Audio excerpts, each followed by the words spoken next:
Developing right now, a rally for Trayvon Martin right now underway in Sanford, Florida. We give you a live look at things there, where thousands have gathered at the Sanford Police Department. They are calling for the arrest of Martin's admitted killer, George Zimmerman. Earlier, the NAACP led that march through the streets. Meanwhile, this week, other big developments in the case. George Zimmerman's brother spoke publicly, defending his brother.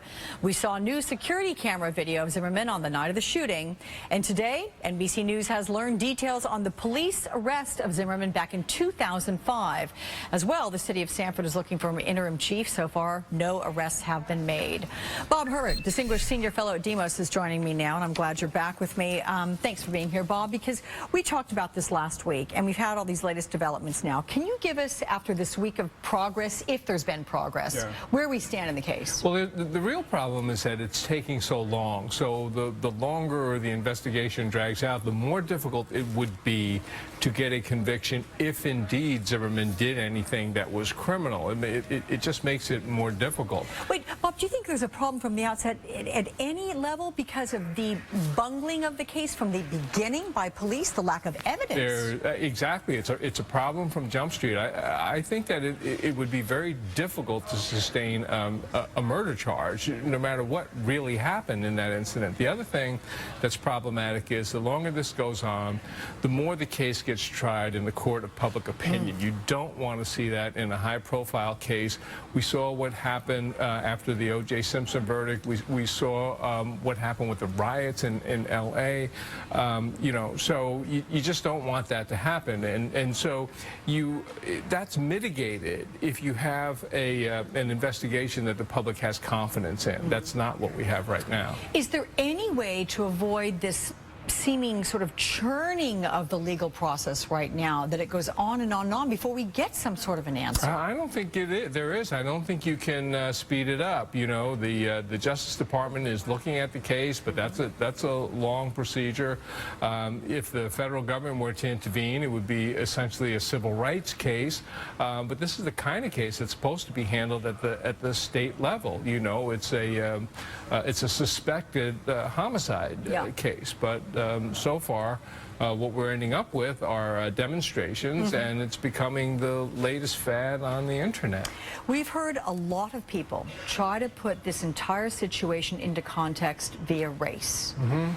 Tell me where we stand now on that. I think that it's clearly a racial situation. I mean, Zimmerman, we hear on the 911 tapes that he said when he first talked about spotting Trayvon, he said he's got his hand in his waistband and he's a black male. So he was just focused on the fact that he was black from Jump Street. Then we had the enhanced tapes that seemed to suggest that he had made an awful racial slur.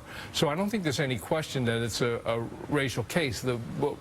What is unfortunate is what happens so often in these cases is that the public's approach to the case begins to break down largely along racial lines. So, you know, you don't like to see that happen. Although, if you look at the crowd, I mean, it's clear that they're representatives from every walk of life. Well, you have an awful lot of whites who are outraged about this case. There's no question about that. Yeah. But if you for example, if you go onto the internet and you start looking at some of the reactions to the posts on the various blogs and the news reports, then you see a very ugly scene, and you know, a lot of racism, and in addition to that, there's been a fair amount of racism coming from blacks. I mean, attacks on Zimmerman that I think are beyond the pale.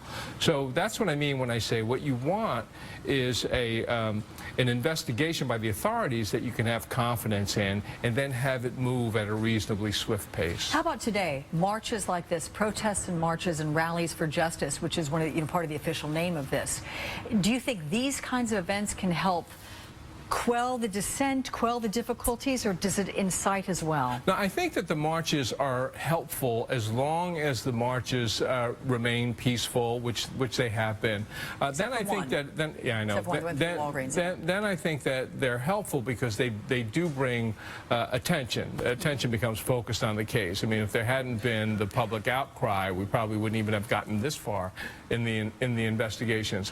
What you don't want is for the marches marches and the demonstrations to spiral into some kind of vigilante protest. We're not interested in that. The marches should be a cry for justice in this case. But until, again, getting back to the question of the churning of the legal process, I mean, you know, the wheels of justice move slowly, is the phrase. How much do you worry about vigilante justice? I do worry about it. There have been, as you point out, there have been a couple of instances. Once again, if you look on the internet, there have been some things posted that I think have been outrageous, which you don't want to see.